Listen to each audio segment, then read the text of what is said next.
साधना जगत में अपनी ऊर्जा का संरक्षण सबसे बड़ी बात होती है, क्योंकि आप जितना भी जप तप ध्यान और योग से ऊर्जा या अपने इंटरनल पावर को या आंतरिक चेतना को जितना जागृत करते हैं, उसको बरकरार रखना और उसको संजो के रखना एक बहुत ही महत्वपूर्ण तथ्य है।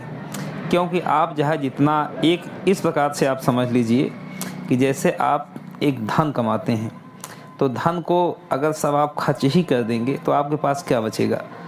कुछ नहीं बचेगा। उसी प्रकार जितनी आप ऊर्जा जप तप और ध्यान के माध्यम से एकत्रित करते हैं या प्राप्त करते हैं, अगर वह आपके पास बची है तब आप कुछ कर सकते हैं। आपका साधनात्मक जीवन आगे बढ़ सकता है, आपकी आध्यात्मिक ऊर्जा बढ़ सकती है।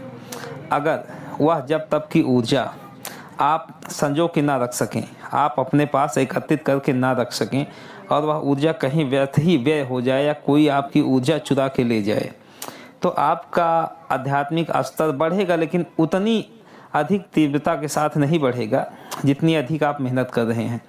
क्योंकि जितनी आप मेहनत करते हैं, मेहनत के अनुरूप आपको फल की प्राप्ति नहीं होगी। सभी साधक साधिकाओं को जय श्री माता रानी, जय मां योग माया। अगर आप आध्यात्मिक जगत में आगे बढ़ना चाहते हैं और चाहते हैं कि एक अच्छी आध्यात्मिक ऊर्जा आपके पास जो बन रही है वह रहे और उससे आप भविष्य में आने वाले समय में भी अच्छा कार्य करें और वर्तमान में भी अच्छा कार्य करते रहें, तो इस प्रकार ऊर्जा का कैसे आपको संचय करना है और जो भी आप मंत्र जप तप ध्यान योग साधना के द्वारा एकत्रित करते हैं वह कैसे आपके पास बचे और रहे, तो आज इसी विषय पर चर्चा होगी। वीडियो में अंत तक बने रहिएगा, क्योंकि यह बहुत ही महत्वपूर्ण वीडियो है। क्योंकि जितने भी नवीन साधक हैं उनके साथ तो यह अक्सर होता है, अगर वो पूर्व जीवन में भी साधना किए हुए हैं और उनके पास पूर्व जीवन की ऊर्जा संचित है, तो अब जैसे ही इस जीवन से ऊर्जा मिलकर पुनः पूर्व जीवन की ऊर्जा से जुड़ने लगती है, तो ऐसी समस्याएं उन साधकों को ज़रूर फेस करना पड़ता है जो नवीन साधक हैं इस साधना जगत में। तो उनके लिए यह विशेष विधान बताया जाएगा जिससे आप बचें और बचकर ही इससे आप छुटकारा पा सकते हैं। क्योंकि नहीं तो आप कितना भी जब तक करें, आपका जो है आध्यात्मिक उन्नत उस स्तर से नहीं हो पाएगा जिस स्तर से आप चाहते हैं।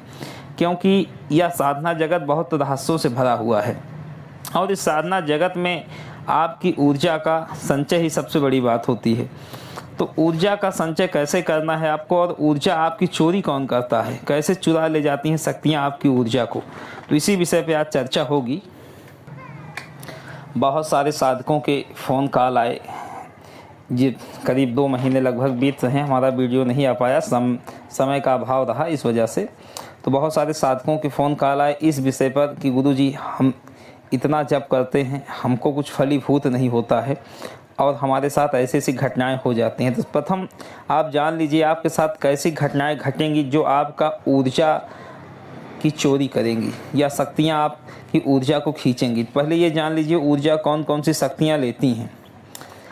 प्रथम आपके पितृ भी आपकी ऊर्जा का स्वप्न के माध्यम से शोषण कर लेते हैं। यदि आप अपने पितरों के लिए कुछ नहीं कर रहे हैं तो सभी नहीं, कुछ पितर ऐसे होते हैं जो स्वप्न के माध्यम से आपकी ऊर्जा चोरी कर लेंगे और उनको कोई कवच भी नहीं रोकेगा, कोई शक्ति नहीं रोकेगी, क्योंकि वो आपके पितर हैं। और आपके कुल देवी देवता ये भी आपकी ऊर्जा का चोरी कर लेते हैं, ऊर्जा आपकी के शरीर से खींच लेते हैं। क्योंकि इनका भी अगर आप उचित समय पे पूजन पाठ इनका नहीं कर रहे हैं, इनकी पूजा नहीं की जा रही है, वो भी कैसे देवता जो महाशक्तियां हैं, वो कुल देवी देवता नहीं, जो आपने बीच में इत्र योनियों की शक्तियों को कुल देवी या देवता बना रखा है, या उनके गणिकाएँ जो आपने बनाए हैं, आपके पूर्वजों ने स्थापित किए हैं, वो अगर उनकी ऊर्जा कमज़ोर हो रही है और उनके लिए आप जप तप नहीं कर रहे हैं, कुछ उनके लिए आप नहीं कार्य करें, हवन वगैरह नहीं कर रहे हैं, तो उनकी ऊर्जा जैसे जैसे कमज़ोर होती जाएगी आपकी ऊर्जा वो खींचेंगे। अगर कोई साधक जन्म लेता है या कोई साधना करता है तो उसकी ऊर्जा वो खींचती हैं। ये ऊर्जा खींचती कैसे हैं पहले ये जान लीजिए, लेकिन अभी कुछ और बातें हैं तो पहले उस पर भी चर्चा कर लेते हैं फिर बताते हैं। और जो स्वप्न के माध्यम से डाकिनियाँ होती हैं ये भी ऊर्जा खींचती हैं। डाकिनी ही नहीं, पिशाच भी खींचते हैं, चुड़ैल भी खींचती हैं और डायन भी खींचती हैं और बहुत सारी ऐसी नकारात्मक शक्तियाँ हैं जो खींचती हैं, और इनका अपना अपना स्वयं का लोक होता है, उस लोक से आकर खींचती हैं। कोई ये नहीं कि आपके आसपास तो कुछ गंदी आत्माएं वही खींचती हैं, और जो अपने अपने आयाम से आती हैं, अपने अपने लोक से आती हैं, वो भी खींचती हैं। तो यह बहुत ही दुविधाजनक स्थिति होती है जब कोई साधक का स्वप्न दोष होता है। साधना के दौरान आप जैसे ही अधिक मालाएं करेंगे, आप नवीन साधक हैं, आपका पहला आध्यात्मिक जीवन है, तो आपके पास उतनी ऊर्जा नहीं होगी, आपके साथ ऐसी कोई घटनाएं नहीं घटेंगी। लेकिन हाँ, अगर आप पूर्व जीवन में भी साधना किए हुए हैं और इस जीवन में भी एक अच्छे साधक के रूप में आप उभर रहे हैं, तो जैसे ही आपके पूर्व जीवन की ऊर्जा और इस जीवन की ऊर्जा जुड़ेगी, आपकी ऊर्जा चोरी होने लगेगी। कोई भी शक्ति आपकी ऊर्जा चुरा सकती है स्वप्न के माध्यम से, कोई भी महाशक्ति आपकी ऊर्जा नहीं चुराती। ये भी बात आप ध्यान रख लीजिए, भ्रम में मत रहिएगा। ज़्यादातर इत्र योन की शक्तियाँ ही ऊर्जा चुराती हैं, या डाकनी शाकनी ऐसी शक्तियाँ चुराती हैं। और चुराती कैसे हैं?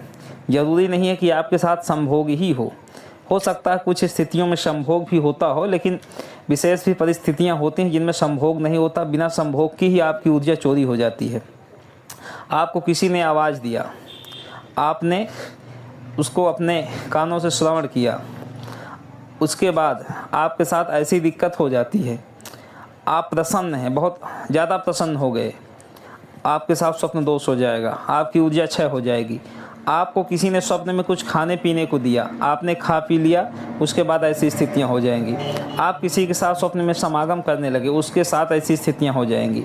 सिर्फ प्रेत ही नहीं, प्रेतनी प्रेत दोनों जितने भी हैं, भूत प्रेत, ये सारे समागम करते हैं किसी जानवर के रूप में। किसी भी वस्तु को वो आप टच करेंगे, छुएंगे स्वप्न में, उसके माध्यम से हो जाता है। तो ये बहुत ही जटिल परिस्थितियां होती हैं। इन परिस्थितियों से नवीन साधकों को बहुत समस्याएं होती हैं। आपका जाप जितना अधिक बढ़ता जाएगा, उतनी ज़्यादा ये समस्या पैदा करती जाएंगी। एक रात में तो 3-3 4-4 बार कुछ साधकों का हो जाता है। ऐसी समस्याएं जब नवीन साधक रहेंगे तब होगी। लेकिन इससे बचने का एकमात्र उपाय है कि यदि आप कवच धारण करते हैं, तो उस कवच को धारण करने के बाद आपके जीवन में ये सारी समस्याएं खत्म हो जाती हैं। महामाया कवच हमारे यहाँ बनाया जाता है। जिसके भी साथ ऐसी समस्याएं हो रही हैं साधकों के साथ, वो कवच बनवा सकते हैं और इन सारी समस्याओं से बच सकते हैं, क्योंकि यह कवच स्वप्न को कीलित कर देता है।